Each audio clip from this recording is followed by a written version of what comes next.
Speaking of martial law, after Benjamin has enacted martial law, it has been implemented throughout all 5 tiers of the Black Whale. We saw in the previous chapter with Borksen all the different announcements that were going through because Morena was able to hear tier 5 through 1. And we saw all of the different levels of security that were being taken. And surprisingly, the people on tier 5 and 4 got the least of it, which a lot of us thought that the lowest tiers were going to be the scariest to see. However, tiers 3 and 2, which we do see a little bit of this chapter, are just under full-on autocratic rule, pure authoritarian. Some of the soldiers are literally telling them that they are threatening to shoot them should they even quote-unquote move an inch without warning. They're just gonna imagine you have an itch and you twitch a little bit and you get shot in the back. The complete danger of all the soldiers aggressively inspecting and holding all of these citizens at gunpoint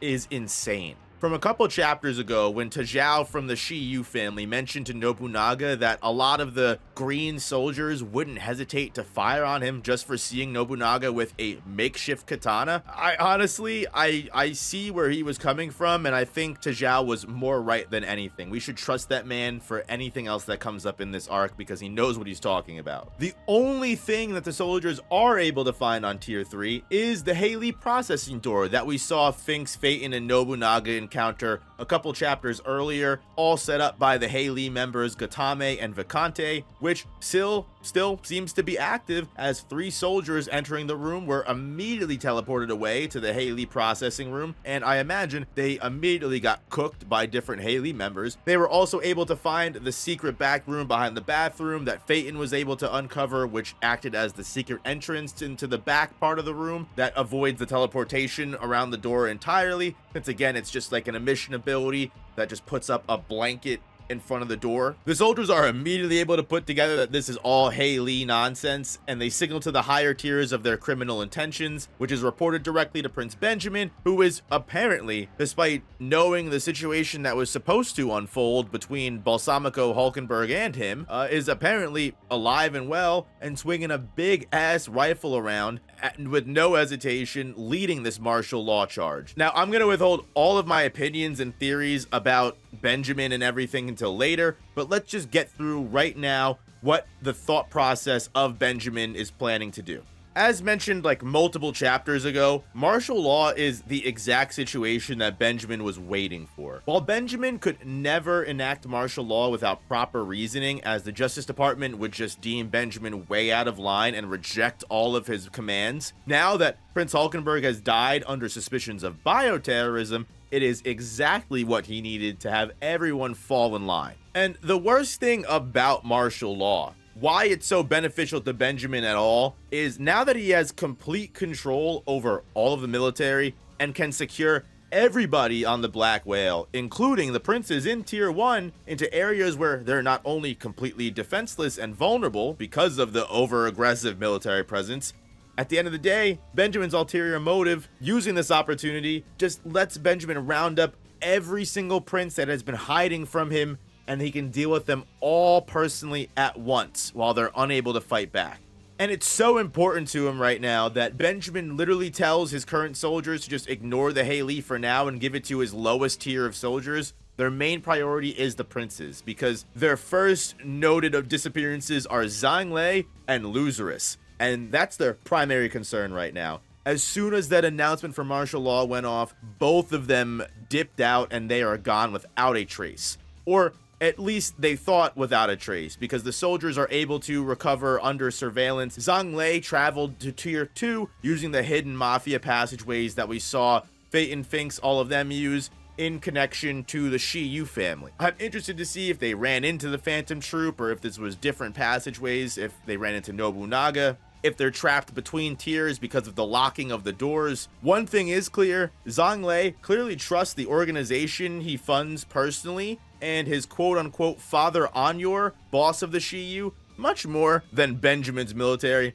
and I don't blame him for that. Luzerus, being another prince who has direct ties to the mafia, except he's the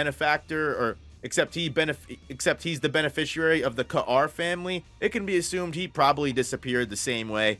or as many people have theorized, because of the time skip and the moving pieces of this entire arc, it's also possible that with Melody and Kacho plotting against Lazarus because of their suspicions that he might have something to do with Fugetsu's bad state. A lot of people are suggesting that Lazarus has already gotten got by Melody, but we'll have to wait and see, because Melody's performance is something that I'm very excited to see going forward, as well as Serednik wanting Melody to perform for him. So Melody has a lot of different roles that can play in this arc, and I'm excited to see where that goes. Most importantly, Benjamin just moves his second tier soldiers to start searching for Zhongle and Lazarus immediately, and they can worry about all the lower ranking princes afterwards, and it shows how much he underestimates them. That's where I think I have to put all of these things into question. The last time we saw either of these characters, we know there is supposed to be a confrontation between Balsamico and Benjamin. During the procession of Hulkenberg's funeral, Hulkenberg was on a time limit while possessing Balsamico.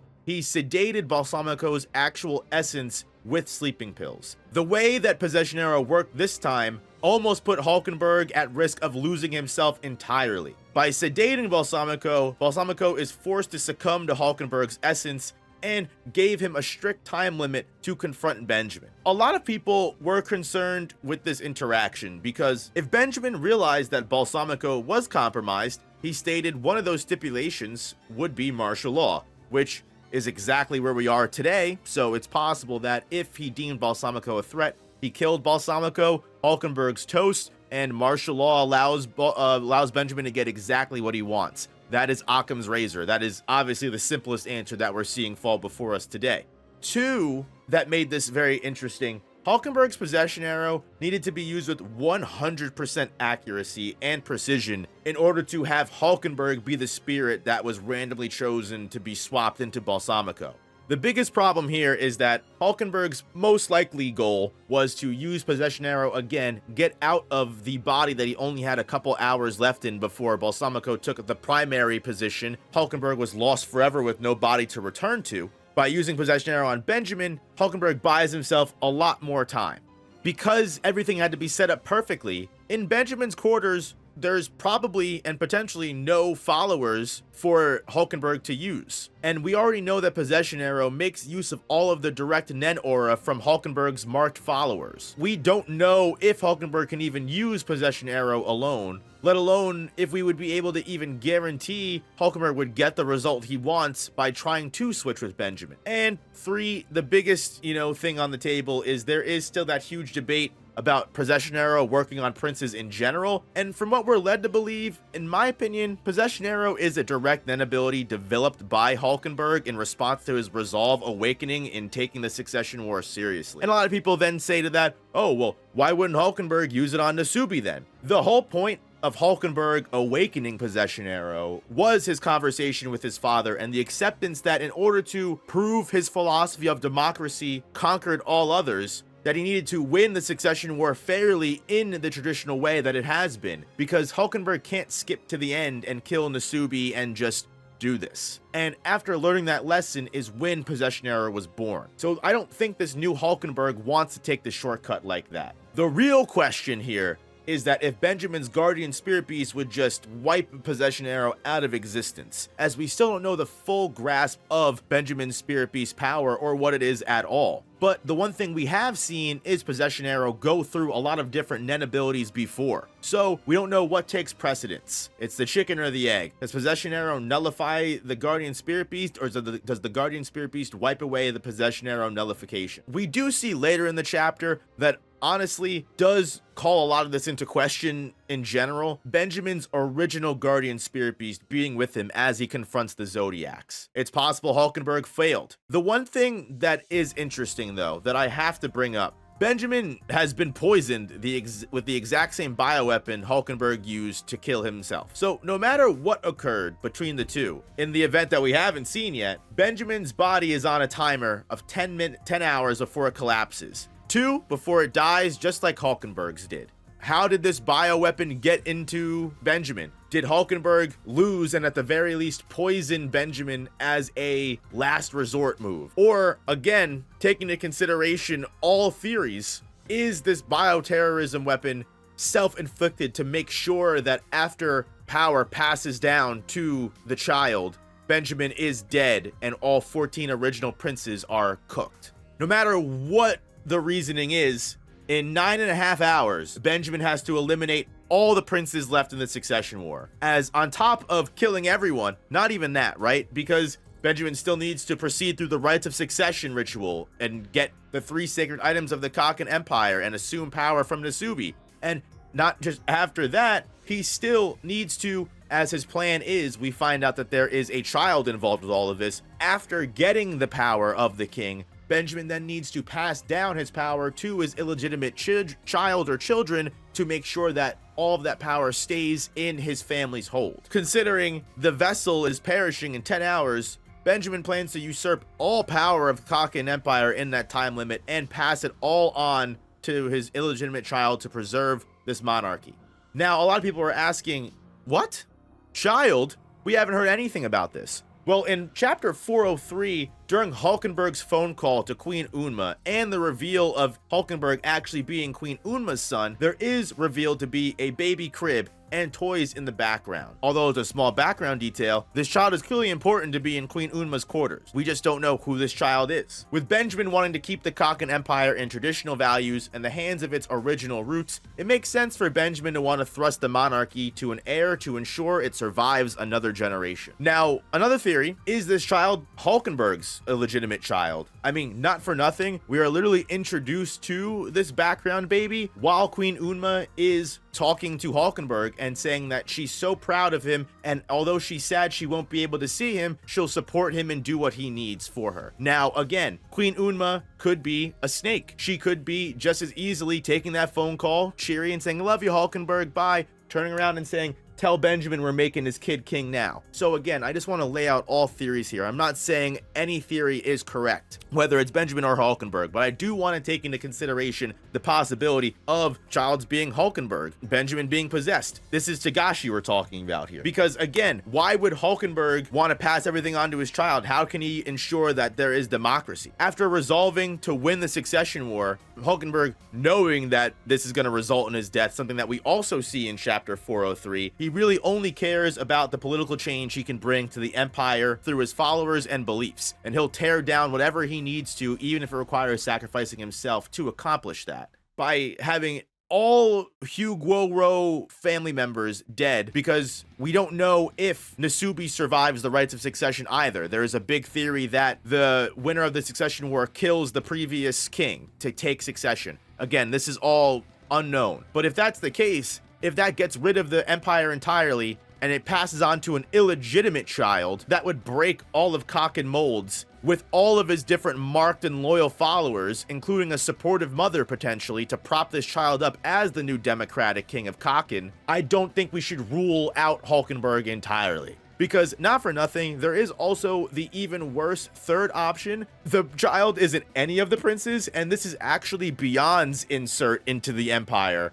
which Unma is plotting behind Benjamin's back, or with Benjamin following through in Beyond's plans. We don't know how Guardian Spirit Beasts react to things like possession. And again, one thing that's very clear, Benjamin has made a lot of very unique facial expressions that, in my honest opinion, haven't been very similar to the expressions we've seen him make before, and they look very stern, stoic, and Hulkenberg-ish. Compare this calm, collected, stern, and aggressive man who is tactfully taking over the government using all 3 different branches and using the power of the military to basically round up everyone and also tactfully do everything, to the man that had to be stopped from killing Serednik outright on the very first banquet night, and Kaiser was unsure if Benjamin would even be able to conduct himself appropriately without Balsamico. Now again, Benjamin is a very smart person. I don't want to say he's incapable of acting this way. I just want to lay that out, because again, Boltabai does question him, but this is also a Benjamin that is on a 10-hour time limit that can't fuck around, and losing Balsamico may have resolved him to feel and be more serious than he ever was before, knowing that he now needs to fill Balsamico's place. But I just think that was interesting to point out. Not that I think it's impossible for Benjamin to act this way. When Benjamin meets with Mazaistrom and Bodabai, who represent the Hunter Association, and Kaiser, who represents the Department of Justice, With these 3 witnesses, Benjamin is able to declare the unification of all 3 branches of government under his direct leadership by basically turning everything again into one unified party that Benjamin controls under the military. And he does this by claiming the 4th prince and Halkenberg conspires to commit bioterrorism, which is such an easy justification to subvert all norms and speedrun this process entirely. Benjamin is also able to detain any and all suspicious characters, which he abuses to detain and interrogate the prince's hired guards and soldiers, which basically means that all the hired hunters and bodyguards could also be forcibly separated from their princes to make the princes easier to kill. And just by holding all of the princes hostage, he basically creates a situation where the Hunter branch, the Department of Justice branch, have no choice to accept this all in order to stop a potential endemic outbreak on the ship. Benjamin is like, I need to give you the people that are, infected and send you the samples to the hospital, but I can't do that without it. Benjamin is just ruthlessly strong-arming the entire Kaken government system to fall in line with his rule, which is, again, a very Benjamin thing to do. And while Boltabai is able to see the potential change in Benjamin, I think one thing that's more important to focus on is, again, Kaiser being much more confident in immediately figuring out what's going on, deducing that, well, if Benjamin is rushing and on a time limit, I'm going to have to imagine he got poisoned. So if we can survive one more day, we'll be free of Benjamin and we could potentially escape the tragedy of the succession war. We still don't know where Kaiser's allegiances are. It can only be speculated right now. But if we are to assume he might have something to do with Morena,